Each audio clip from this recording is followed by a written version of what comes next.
Good evening, everyone, and welcome to today's lecture hosted by University of Bath Institute for Policy Research, IPR. My name is Aurélie Charles, and I'm a senior lecturer in global sustainability here at the University of Bath in the Department of Social and Policy Sciences. We're delighted to welcome Professor Chris Armstrong today to give the final lecture in IPR series, Our Oceans, a Deep Dive, a series which has taken place throughout the year, exploring the world's oceans and what climate change, maritime trade, and strategic conflict mean for the future.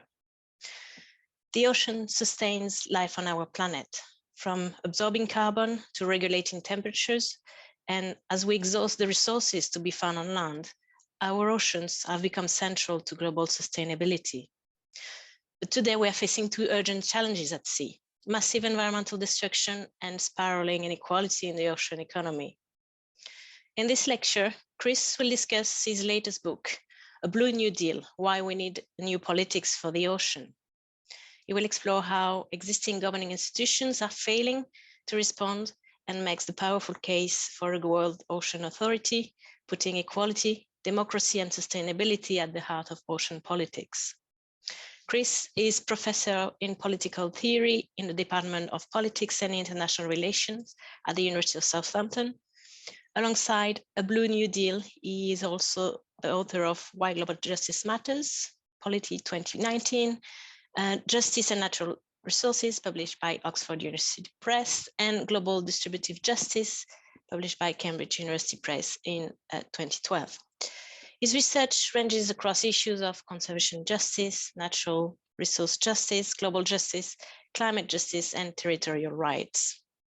Chris, we are thrilled to have you with us, and we very much look forward to your lecture. Once we've heard from Chris, we'll then open up to you at home for questions and discussion. But before we begin, there's just a couple of housekeeping notes I would like to share with you all. If you're on Twitter, please do tag us at Uni of Bath IPR. Please note that your cameras and microphones will remain switched off. If you have a question, please submit your question with the Q&A function. We will aim to respond to all the questions toward the end of today's session. The session is being recorded, so a filming and photography is taking place. Subject to no technical difficulties, the session will be available online as a podcast and video at a later date. Thank you all again for joining us, and I'll now pass over to you, Chris. Thank you. Thank you very much, Aurélie, for the introduction. And thanks for the invitation to speak. I'm going to try and share my slides now, if you'll bear with me for a moment.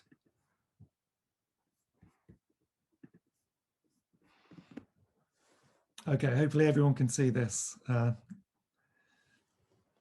So as Aurélie says, I want to talk today about the politics of the ocean, and in particular I want to take a look at why, in my view, the politics of the ocean isn't really serving us very well in facing these challenges that we face. And so just by way of a little bit of background, I already mentioned some of this already, but we owe a huge amount to the ocean. It's probably the case that our planet wouldn't even be habitable if it wasn't for the ocean.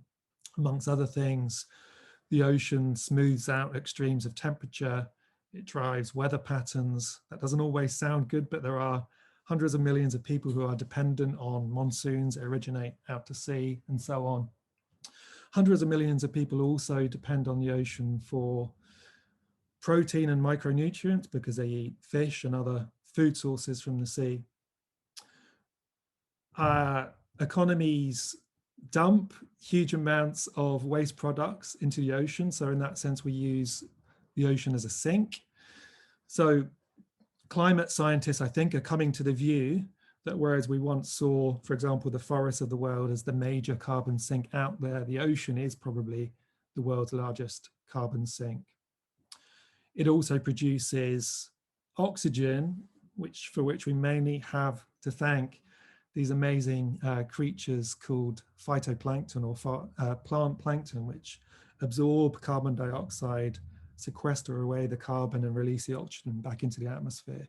So we have a huge amount to thank the ocean for. We have a pervasive kind of pattern of dependence on the ocean.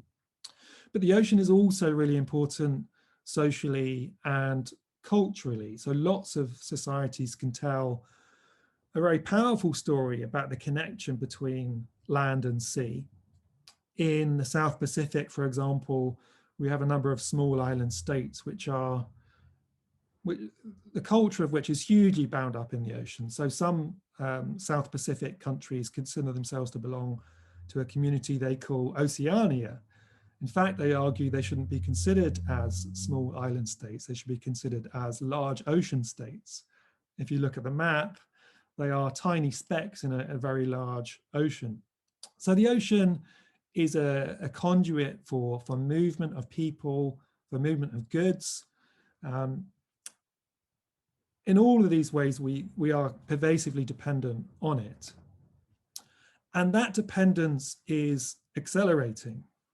So what some social scientists have called the blue acceleration has really seen a ramping up of the way in which we turn to the sea for the supports for our economies. The blue acceleration is a term that's coined in a paper by Giuffre and his colleagues. But what this slide, I mean, these are just some of the examples actually that Giuffre et al. Point towards, but there's a really a consistent pattern in the last 50 years or so of ratcheting up these ocean industries. So just to take a few examples, most new fossil fuel reserves this century have been tapped at sea rather than on the land. Of course, we need to find alternatives to fossil fuels now, but even as we turn to renewable technologies, it looks as though we are going to be relying on tidal power, wind at sea, and so on. Shipping, something like 80 or so % of all the concrete goods that are traded in the global economy are moved at sea.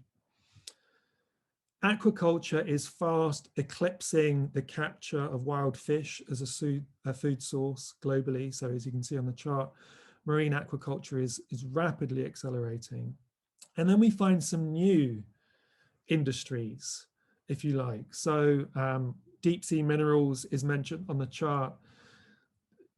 There are some hugely valuable minerals scattered across the deep sea bed in these interesting geological phenomena called polymetanic nodules. They look a bit like potatoes cast liberally over the sea floor.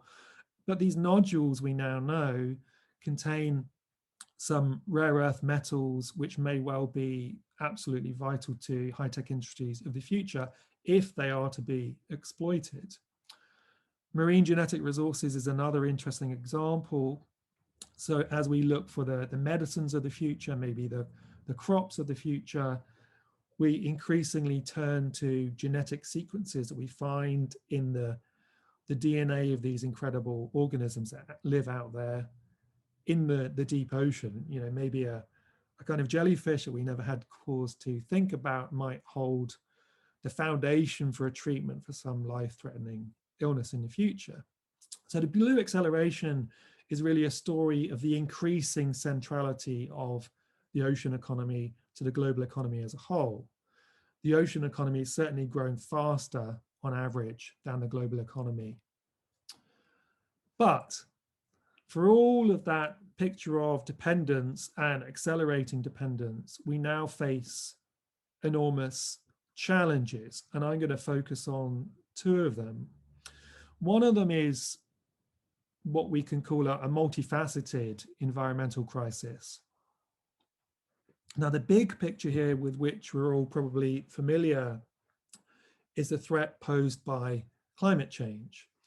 Climate change causes two significant consequences at sea.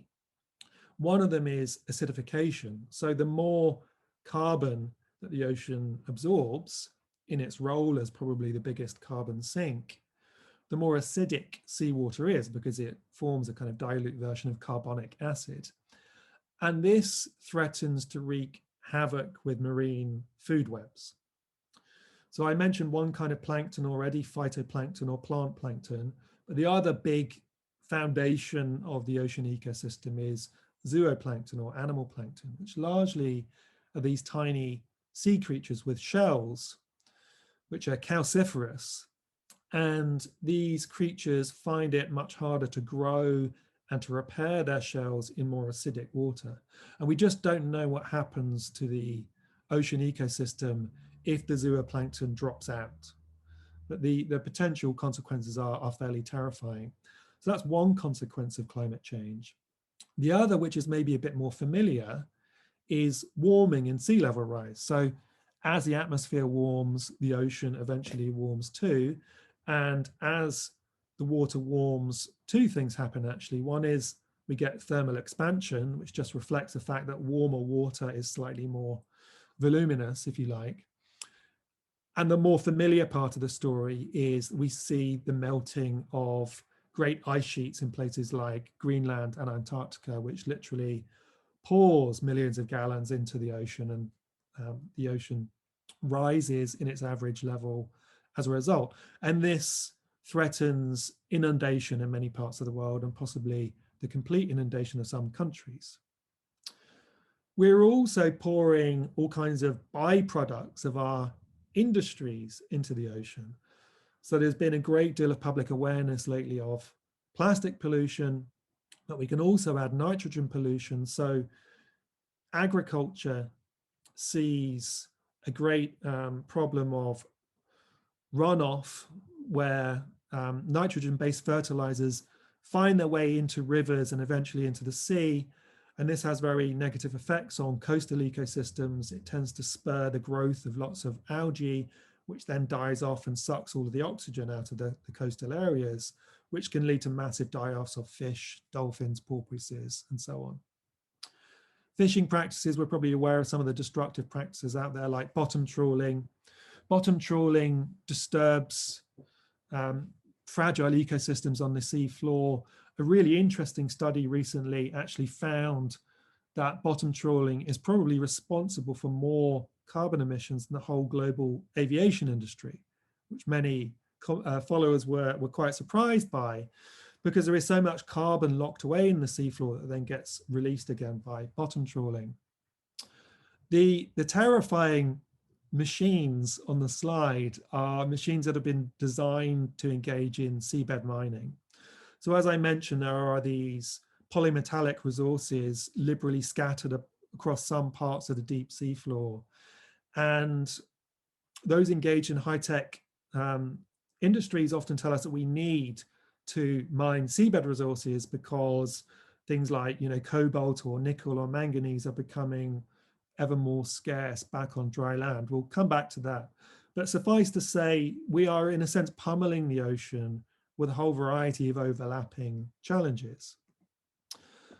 I think it's important to recognize, though, that there's also another crisis out there. So the environmental crisis clearly commands our attention.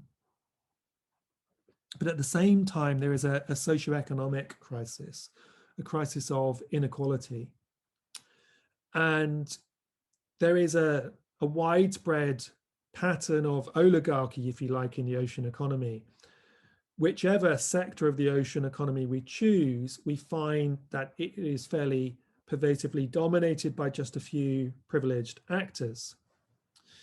So one interesting piece of social science found that across all of the key sectors of the ocean economy, almost all of total revenues are monopolized by just 10 corporations, different corporations in each sector. But still, this suggests that the spoils of the ocean economy are not being widely shared. Strikingly, even though hundreds of millions of people in the global south are heavily nutritionally dependent on fish, there is a net flow of fish from the global south to the global north, which just reflects, in a sense, the purchasing power of people in the global north and our taste for, ever different sources of fish. Our varied diets and our purchasing power, perhaps unintentionally, produce the consequence of nutritional deficits in the global south. Why is the ocean economy so unequal? Why is it even more unequal than land-based economies? I think we can point to a number of different factors. One is geography. So, a simple look at the atlas of the world will remind us that some countries don't even have coastlines. They are landlocked. There are a number of landlocked countries in Africa, for example, and something like 7 of the 9 poorest countries in the world are in fact landlocked. So there seems to be some kind of correlation between being landlocked and struggling to advance in a global economy. There are also technological issues. So I mentioned seabed mining. I've already mentioned marine genetic resources. Some of the poorer countries of the world, with the best will in the world, can't access offshore fossil fuels, the mineral resources that are scattered across the deep seabed, because those are enormously expensive industries to enter. So largely what happens is that poorer countries end up selling access to multinational corporations, but those multinational corporations will strike a hard bargain. Finally, I think state capacity plays a role. So we'll talk in a little while about the problem of illegal fishing, which is a widespread problem out there. Something like 20% perhaps of all fish that are caught in the ocean are caught illegally. And in countries of the global south with the best will in the world, again, those countries often just don't have the ability to prevent unscrupulous actors out there visiting their coastal territories and scooping up all of the fish. So this is a problem, and it's also hugely disappointing because when the United Nations Convention on the Law of the Sea, which we'll discuss a bit later, was drafted, written in 1982, comes into force in 1994, lots of countries in the global south are optimistic that the Convention on the Law of the Sea is going to turn around the ocean economy. And that rather than being a vehicle of widening global inequalities, the ocean economy is going to serve to narrow inequalities. It's going to help to spread the wealth from the haves to the have-nots. Suffice to say, this really hasn't been delivered on as a vision to date, unfortunately. So the obvious question to ask is, why have we ended up with these two crises? Why is there a looming multifaceted environmental crisis? Why is there a crisis of inequality? Why hasn't the politics of the ocean prevented that? Why haven't we had a more effective and just ocean politics to date? I'm going to try and persuade you that the answer lies with these great narratives of oceanic governance. So oceanic governance has really been caught in a kind of dialectic or pendulum switch of between freedom on the one hand and enclosure on the other. And this is problematic, I will argue, because freedom doesn't really give us the answers to our two oceanic crises. Freedom in many ways looks like the problem, but enclosure also fails to respond to these crises. And to finish in this talk, I'm going to switch our attention to the high seas, which, as we'll see, are the bits of the ocean which are beyond any state's jurisdiction, to look at the toll, really, that the idea of freedom of the seas is wreaking on high seas ecosystems. And I'll finish by considering how we might turn that around on the high seas in particular.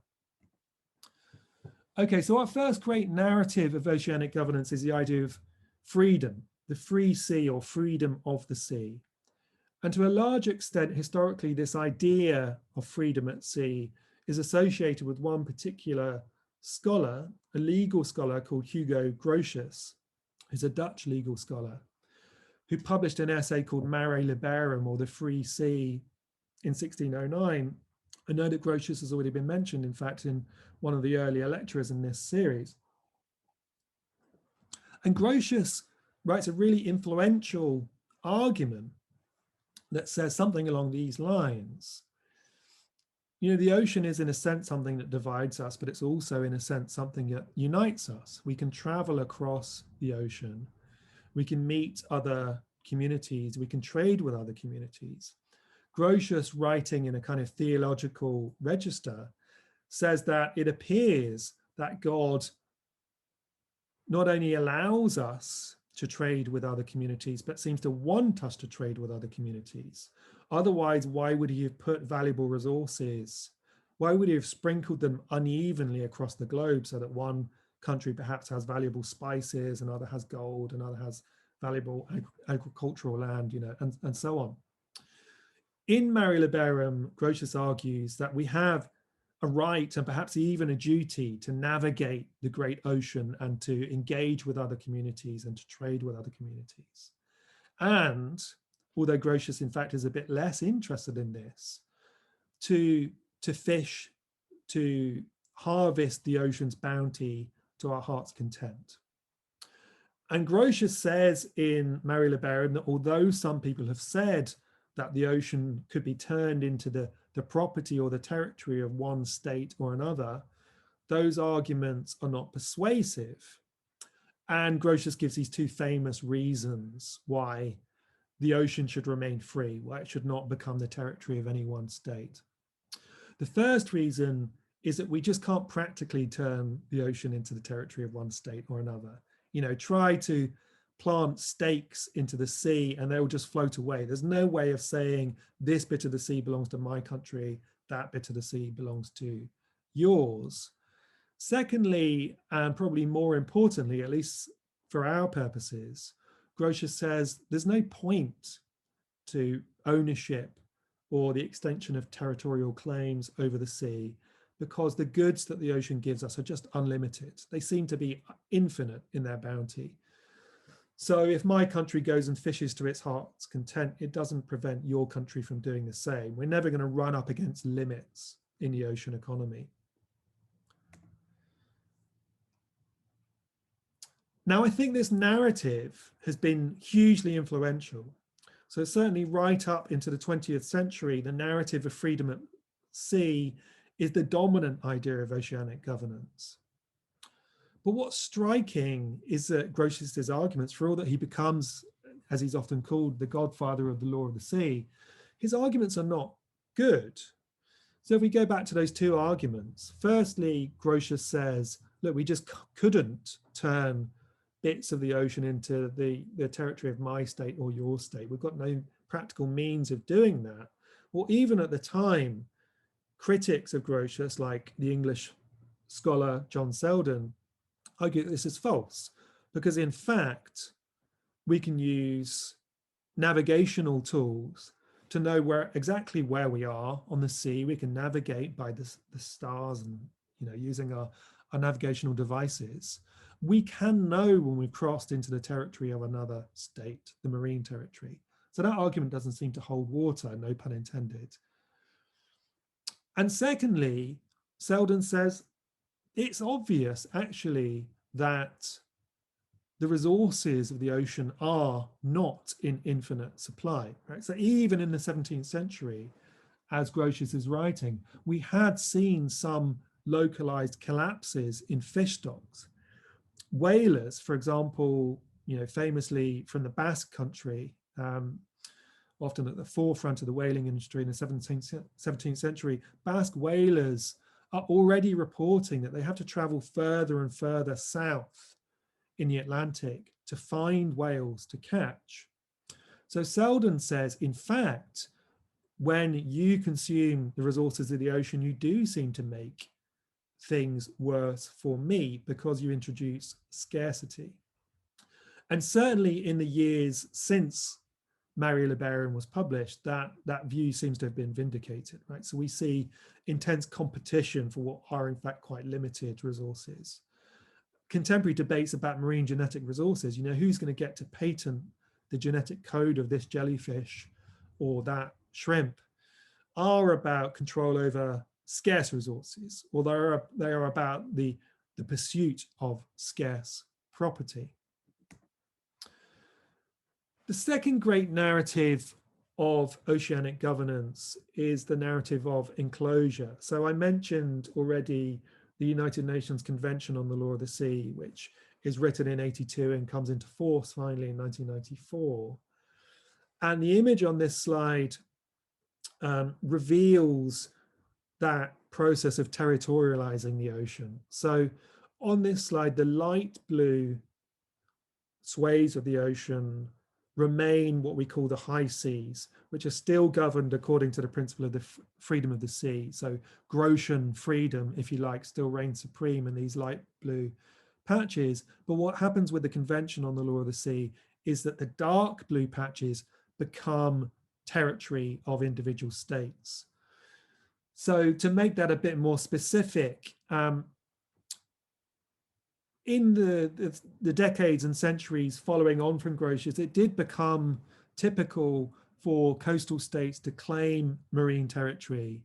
And roughly speaking, there was a kind of agreement that states should have what get called territorial seas, which stretch for about 3 nautical miles from their shore. And within that, they should be able to enforce rules. They should be able to monopolize fish, pearls, and so on. But what the Convention on the Law of the Sea does is it extends that kind of resource sovereignty for 200 nautical miles in what get called exclusive economic zones. And in fact, on the seabed below those exclusive economic zones, we get what gets called the continental shelf regime, whereby territorial claims can extend for up to 350 nautical miles, or in some cases even further. So states are allowed to make claims at least for continental shelves even beyond that. So as this slide makes clear, the territorial sea is in a sense still the sovereign territory of states, but it's extended to 12 nautical miles rather than just 3.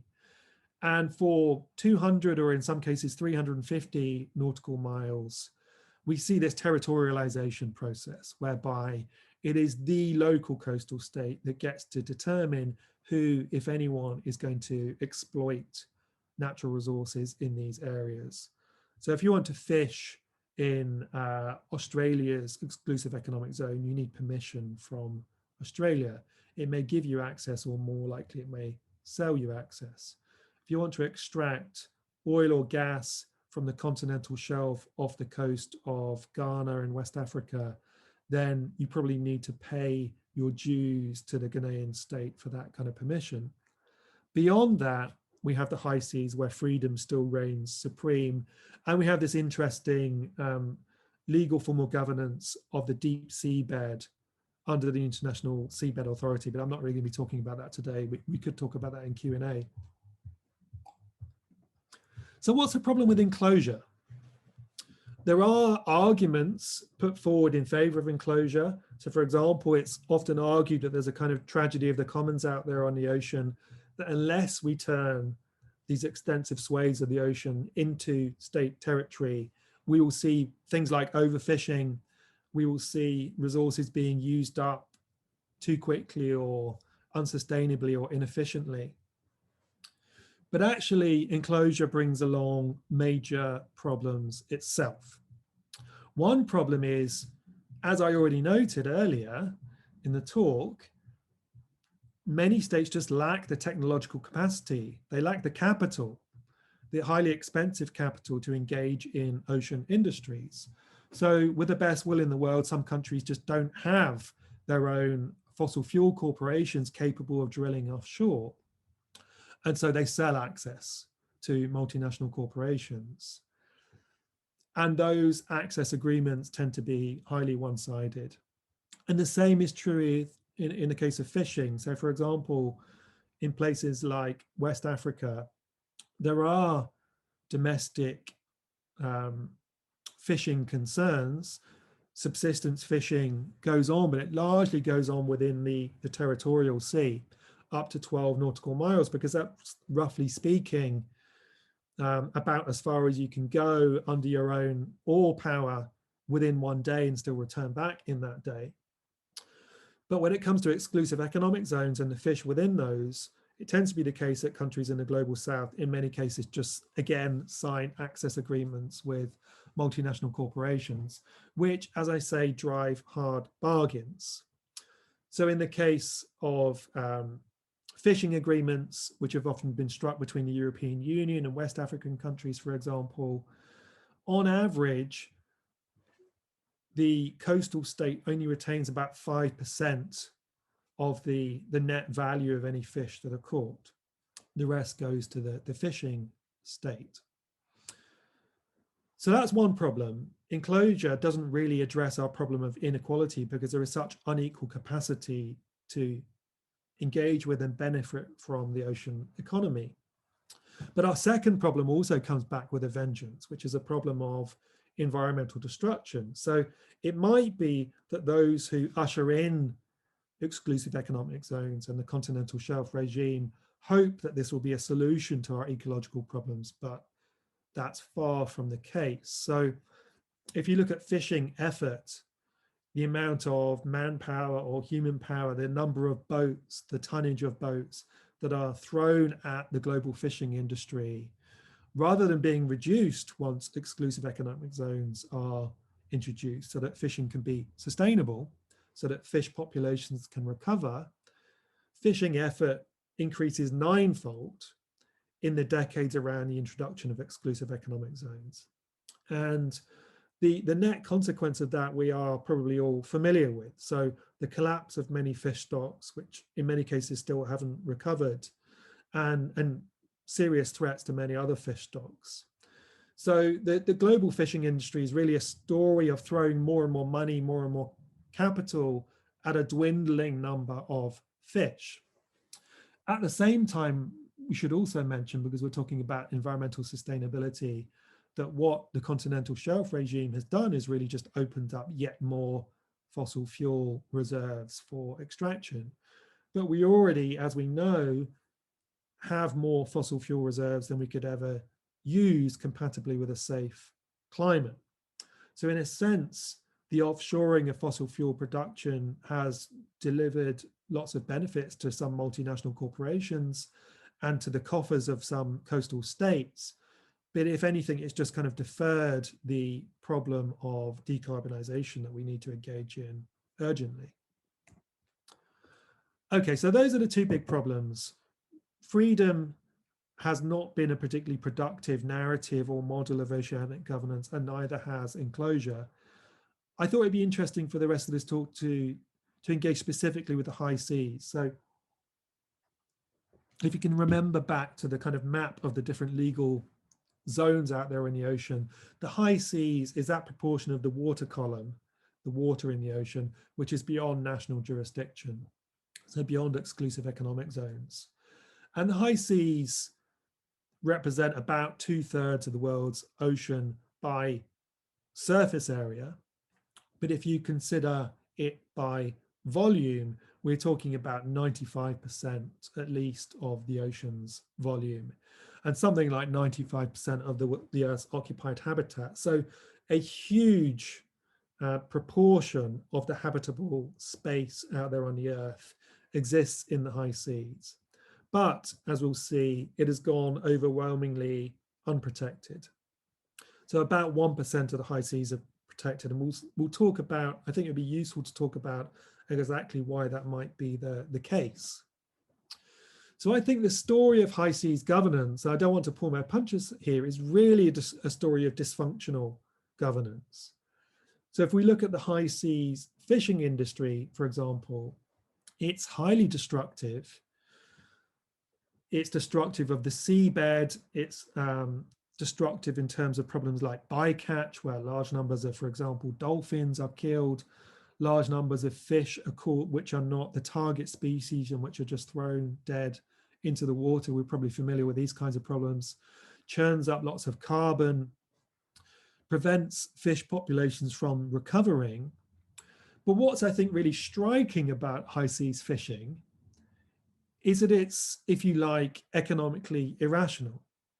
So the pie chart on the slide makes clear that the fish that are caught as a result of the high seas fishing industry represent a tiny proportion of all the fish which are caught out there. We probably could dispense with high seas fishing without making a significant impact on anyone's nutritional needs. No one is really nutritionally dependent on high seas fishing. And the reason for that is poor people don't really engage in high seas fishing because high seas fishing is extremely expensive. Just to get 200 nautical miles out onto the open ocean requires expensive equipment and requires a good deal of fuel. So high seas fishing is highly subsidized, in particular fuel subsidies. Without those fuel subsidies, high seas fishing just would not happen. It would not make any kind of economic sense. So actually we have an interesting picture where about half a dozen countries, presumably because of domestic political pressures, are subsidizing to a very considerable extent their high seas fishing industries, which often are geographically concentrated and shout quite loudly as domestic political lobbies, but they are in a sense subsidizing the ultimately irrational and destructive activity. If we didn't have high seas fishing at all, no one would be worse off, and probably many people would be better off because fish would have a refuge in which to recover from the onslaught of industrial fishing. So why haven't we cracked this? Why don't we have large, extensive, effective marine protected areas on the high seas? Right, so I presume we all know what a marine protected area is. It's a kind of geographical designation where some economic activities are limited. So in this case, it may be the case that no fishing could take place. That would be a kind of marine reserve at the strong end, or perhaps there'd be serious limits on the kind of equipment that could be used, or catch limits, for example, or maybe seasonal limits on fishing to allow fish to respawn. Marine protected areas, when they are properly policed, can be extremely effective in nursing fish populations back to bountifulness. Why don't we have marine protected areas on the high seas? It is because of this idea of the freedom of the seas. The governing idea on the high seas is still that if you want to go to the high seas and catch fish to your heart's content, nobody can stop you. We do have organizations called RFMOs, or regional fisheries management organizations. Some of those cover particular bits of the high seas. Some of them cover particular species, especially tuna, which is a very valuable species commercially. And if your country is a member of a given regional fisheries management organization, it may be that limits will be placed on your ability to fish that species or in that part of the high seas, because those RFMOs negotiate catch limits. Why isn't that a perfectly satisfactory response to the problem of destructive fishing on the high seas? Well, a big part of the answer is the practice of what gets called exclusive flag state jurisdiction, which is the legal doctrine that if you are a vessel, a fishing boat out there on the ocean, your activities are governed and only governed by the country under which you are flagged. So already we have a problem, which is many states just don't belong to particular regional fisheries management organizations. If your state doesn't belong to that organization, you are not bound by its rules or by its catch limits. You can fish to your heart's content. Add to this the existence of flags of convenience, that again, people are probably familiar with. Roughly speaking, a flag of convenience, it points to a situation where a country just sells its flag to a fishing outfit in this case, and will not ask questions about any fishing activities it engages in. Flag of convenience countries typically just don't belong to regional fisheries management organizations. Because any individual fishing boat can switch flag, can sign up with a flag of convenience country, it's easy and relatively cheap for them to evade any limits placed on fishing on the high seas by regional fisheries management organizations. So there have been experiments in marine protected areas on the high seas, but they are only binding on states which recognize them, and they are only binding on fishing vessels which are flagged under states which recognize those. It's simple, quick, and easy to evade any limits. We also have a story of dysfunctional governance right now when it comes to marine genetic resources. So if you remember, I talked about, genetic sequences from maybe a jellyfish might hold the secret to a medical application of the future.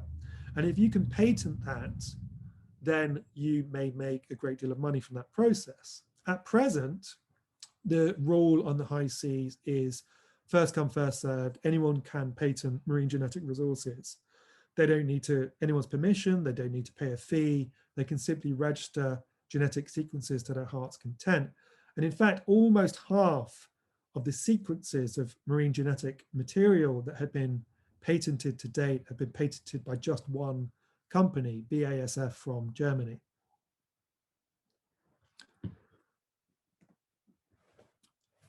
There is an answer in this. Potentially, we could reach out for better forms of governance out there on the high seas. I think that the ocean governance community is aware of the problems on the high seas and has been striving to come up with a solution.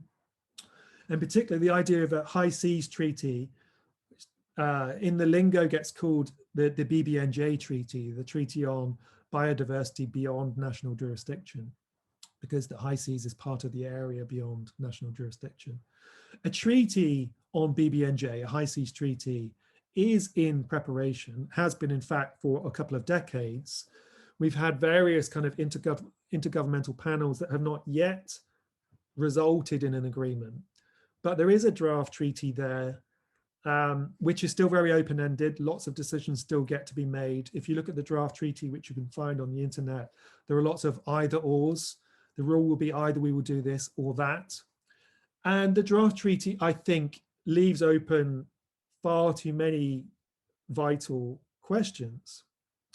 So one big question, if you care about socioeconomic inequality, is going to be the question of benefit sharing. So if we're going to have a new set of rules governing the exploitation of marine genetic resources, who's going to get to benefit? When a company comes along and patents a marine genetic sequence, who does it need to pay? Where does the money go? Does it need to pay? And strikingly, the draft high seas treaty just hasn't resolved that question. So it leaves open to date whether benefit sharing will be compulsory or optional. It also leaves open whether benefit sharing will in fact be financial, will involve sending money in the direction of perhaps poor countries in the global south, or whether it might just mean sharing information. Right? So I don't think we have very good grounds for hope that there is going to be a really meaningful form of benefit sharing embedded in a treaty if a treaty is finally agreed. There's lots of discussion also about these things called EIAs, which are environmental impact assessments. So roughly speaking, the idea is if you engage in an activity on the high seas that could have a significant impact on its ecosystems, you ought to engage in an environmental impact assessment first. There are lots of questions to ask about this. So let's say you engage in an environmental impact assessment, what then happens to it? What if the result of that assessment is that your activities would be damaging to the high seas? Does that mean you can't engage in those activities? Who gets to make those decisions? With whom are environmental impact assessments lodged? Can they be rejected? Can they be given a kind of revise and resubmit verdict? Can activities be prohibited on the basis of their environmental impact? None of this is clear to date, which is, I think, disappointing after all these years of negotiations. And the discussions on marine protected areas also suggest that we shouldn't get our hopes too high. So marine protected areas, there should be a boost to marine protected areas if the High Seas Treaty enters into force eventually, but it's still not clear that they will be compulsory even on states which don't recognize them. By and large, the position that the drafters of the High Seas Treaty have taken to date is that we should not undermine existing freedoms. So if a given state or corporation has the ability to do X or Y or Z at present, we don't want to take away that freedom. And I think that's a deeply problematic basis on which to start trying to produce an effective treaty if what you care about is environmental protection and socioeconomic principles of fair benefit and burden sharing. Strikingly, the treaty just will not engage with the question of high seas fishing at all. We might think in a sane world, step one in the high seas treaty would be to severely limit or even end high seas fishing. But it seems clear that it isn't going to go there because of pressure from high seas fishing nations. Okay, so to finish, I'm getting towards the end of my presentation. I think we need a change in approach. I think the high seas treaty, if it comes to pass, will achieve some progress, but it really pales in relation to the challenges that we face out there. The multifaceted, sweeping and accelerating environmental crisis out there in the ocean, especially driven by climate change, but also pollution, overfishing and so on. And also the crisis of accelerating inequality in the ocean economy. Without really substantial processes of benefit sharing, it's not clear how that is ever going to get turned around. I think we need to switch the narrative away from the idea of freedom of the sea.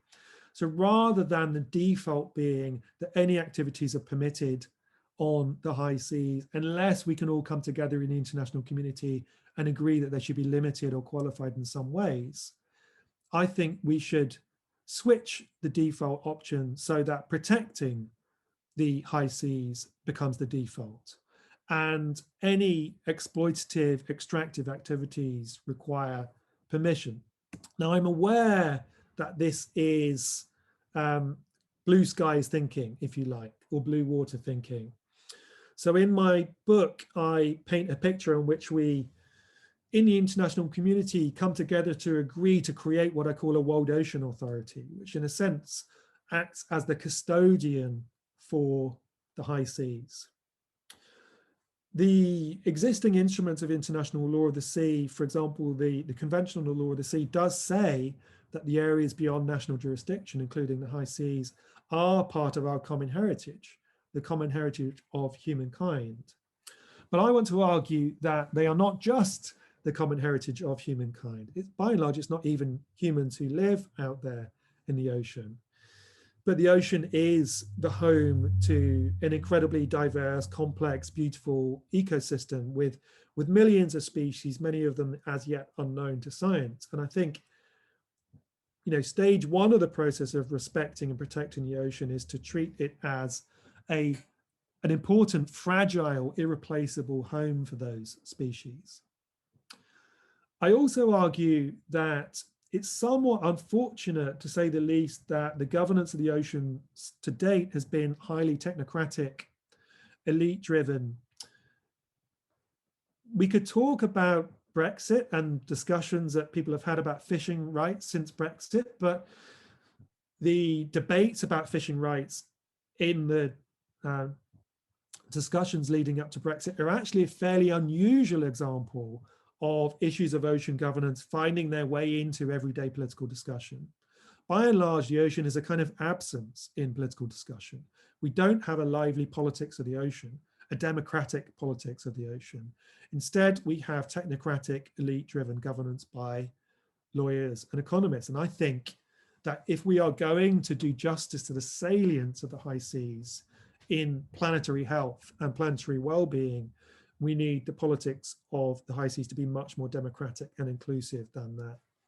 So why not, I say, switch the narrative around entirely so that we govern collectively the high seas as something much more like a national park, or we probably should call it, as I say on the slide, an international park, a place where everyone can go, but as when you go to a national park, you take your stuff home with you. You don't damage anything and you don't take anything. So freedom of the seas in terms of freedom of navigation, I don't think we ought to have a problem with, so long as ships are relatively kind of careful about spillages and so on. But exploitation of the high seas, I think, is unnecessary and unjust and environmentally destructive. So seabed mining, which is often held out as a kind of the savior of high-tech industries, I think we have sufficient grounds now for an abundance of caution about seabed mining because of the fragility of the ecosystems on the deep seabed. And I think I agree with NGOs like Greenpeace, which argue that at the very least we should have a moratorium on seabed mining. But actually, if we take environmental destruction seriously, it's very questionable whether we could ever have environmentally sustainable seabed mining. High seas fishing, I think, is a kind of relic. It's a product of destructive subsidies. Ideally, those subsidies would be reduced. And I can't see, if we had a properly effective World Ocean Authority with the right kind of mandate, why it would ever allow fishing on the high seas. It's less obvious that we ought to have a problem with the use of marine genetic resources. So if there is a genetic sequence out there which might hold a cure for some terminal disease, it's not necessarily particularly harmful for the organism in question for its genome to be sequenced. It's not necessarily clear that we should say no to that kind of activity, but I think that kind of activity should be licensed. If we take seriously the idea that this is all our common heritage, that has to mean something in terms of benefit sharing principles. So someone has to pay something somewhere to use those genomes, and the money ought to go to projects of global justice or environmental protection. Do we have any kinds of grounds for hope that this kind of picture could emerge? I don't claim that we are likely to see a World Ocean Authority tomorrow. I said this is blue sky thinking. What I'm really engaged in, and this is the last chapter of the book, I'm engaging in the project of looking what a solution would look like, rather than necessarily predicting what is likely to happen. It might be that what happens is business as usual, in which case, in a sense, we all go to hell in a handcart in terms of environmental destruction, which will have huge knock-on effects for our planetary ecosystems. Maybe that's the most likely outcome. But if our question is, what would a just and sustainable outcome look like? I think this kind of model deserves attention. I think we can draw some hope from looking at parallels out there. So in particular, it's interesting maybe to talk about the Antarctic Treaty. So those of you who are familiar with the governance of Antarctica may know that various states like the UK and Norway, for example, have in the past staked territorial claims over Antarctica. They have claimed that, on the basis of first discovery, that that parts of Antarctica ought to be considered the territory of their states. But in 1959, we have this incredible treaty, the Antarctic Treaty, which freezes any territorial claims over Antarctica, which agrees to leave them on ice, literally and metaphorically, and which creates a system, the Antarctic Treaty System, which still to date, 60 odd years later, still governs Antarctica, the seventh continent, as a place of peace and science. Anyone can go there, anyone can engage in science there, but nobody can exploit the resources of Antarctica. Still, to date, that treaty holds. And I think that is an inspirational model for the kind of future that I'm looking at on the high seas. And I think the rewards are massive, right? So to look at the positives here, fishery scientists, for example, tell us that it really doesn't take a lot of years for fish populations to rebound. 3, 4, 5 years, a decade at most, we could see an enormous recovery of fish populations, so long as we tackle problems like climate change and acidification, which are wreaking havoc on marine ecosystems. So long as we tackle those problems too, we could see the high seas as we could see fish radiating out from the high seas, filling the oceans once more. Different communities like whale and dolphin populations, especially whale populations, would take longer to recover, but I think we have grounds for hoping that they could, and perhaps quicker than we might expect. But that, I think, would require a kind of bold approach.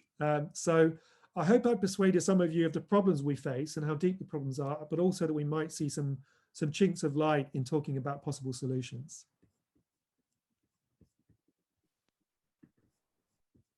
Thank you, Chris. Thank you for this very enlightening discussions and very insightful and complex issue you've been entertaining us with, in a sense of there are some hopes, and we look at the Antarctica Treaty, there are some hopes that things could be reaching that blue sky you talk about.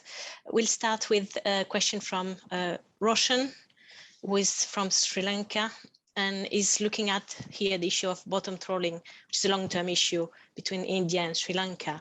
But given the unequal balance of power between the two countries, is wondering how maritime diplomacy could help small states such as Sri Lanka to protect the blue economy. Yeah, I mean, that's a really interesting question. Marine diplomacy is clearly really important.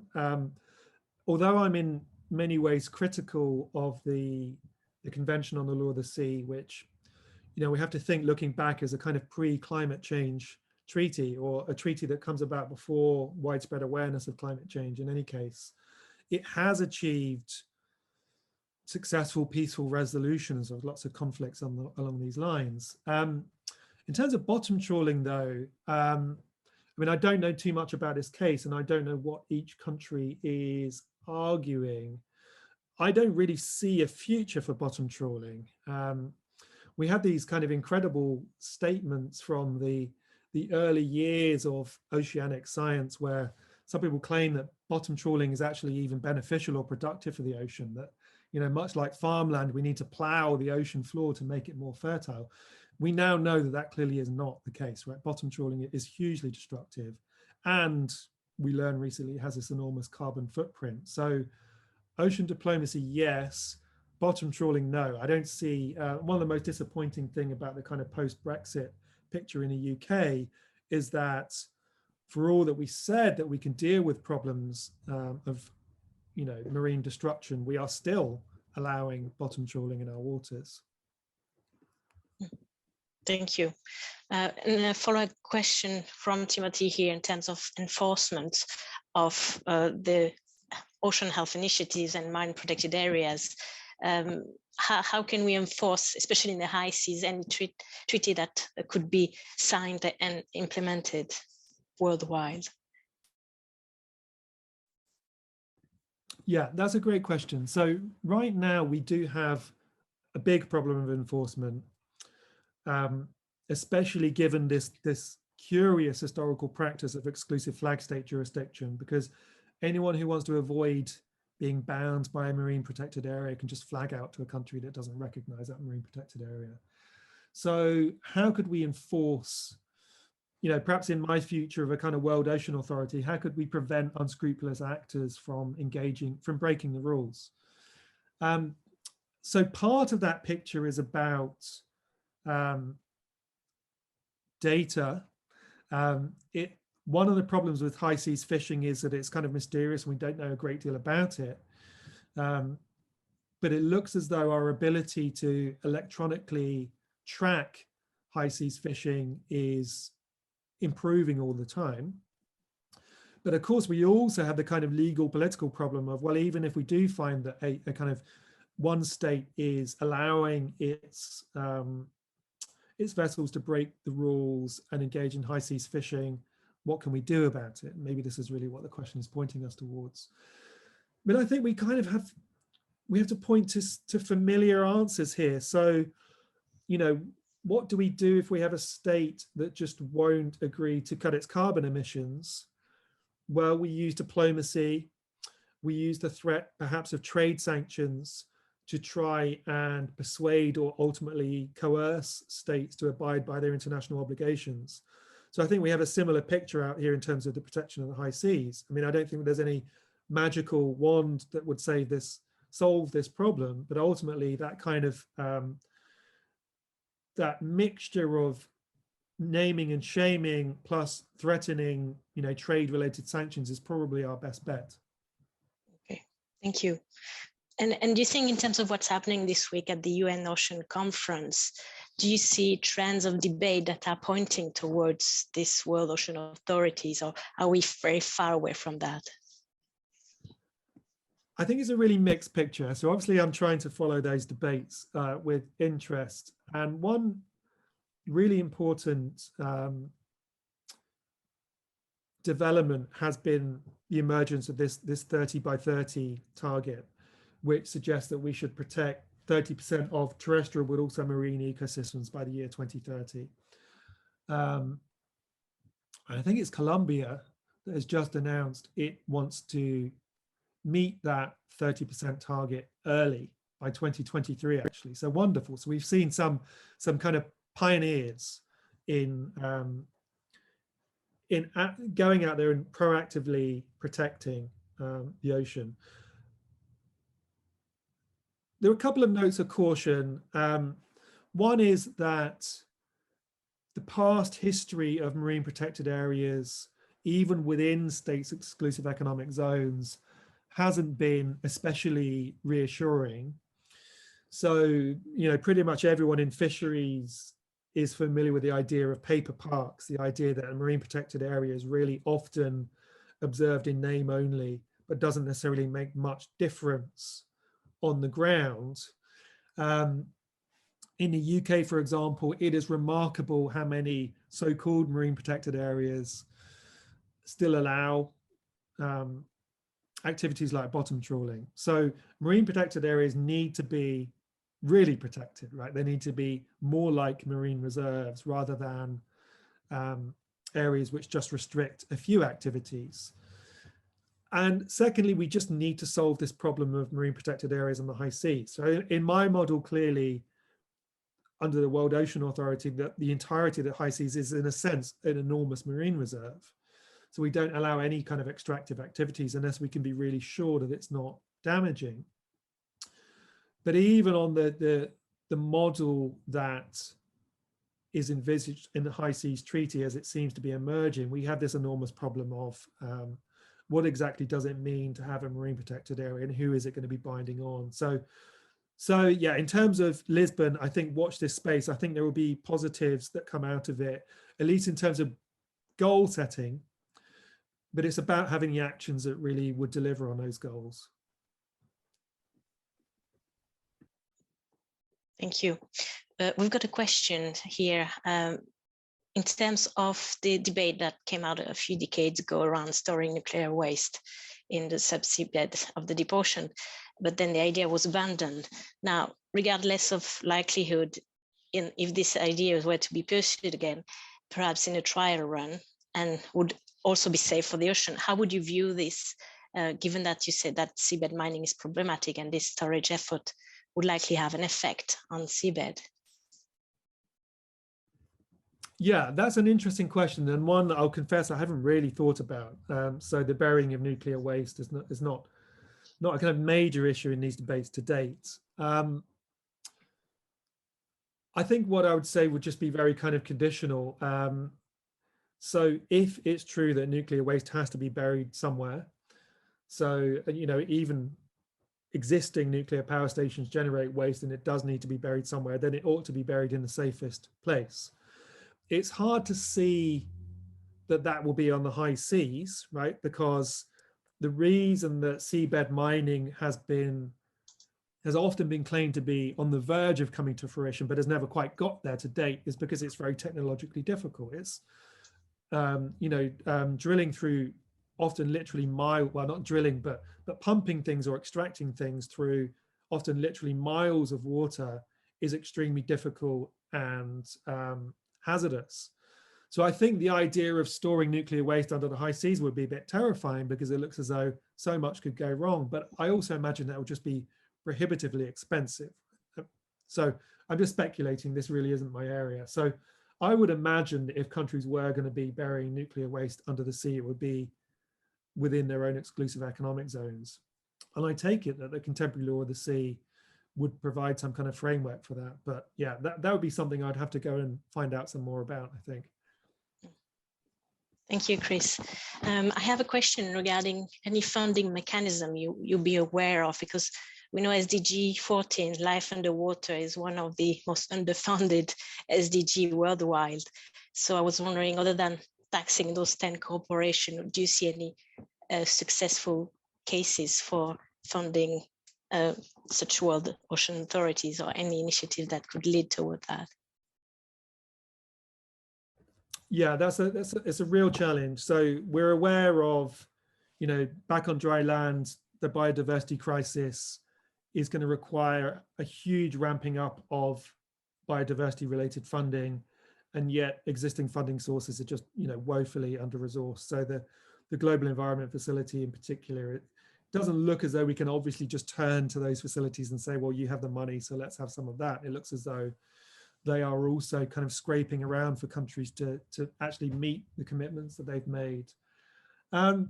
So I think that if commercial activities are acceptable on the high seas, if they would be licensed by this kind of World Ocean Authority that I envisage, then environmental protection would be one of the most obvious ways of spending any money gained. So you can imagine a kind of model whereby, you know, a corporation wants to patent the genome of a particular, you know, deep sea organism. So one of the interesting things about deep sea organisms is they're extremophiles. They live in these extremely challenging environments, and for that reason, scientists tell us they often have really incredible capacities. So because of those capacities, they may well hold the future for, you know, some kind of treatment.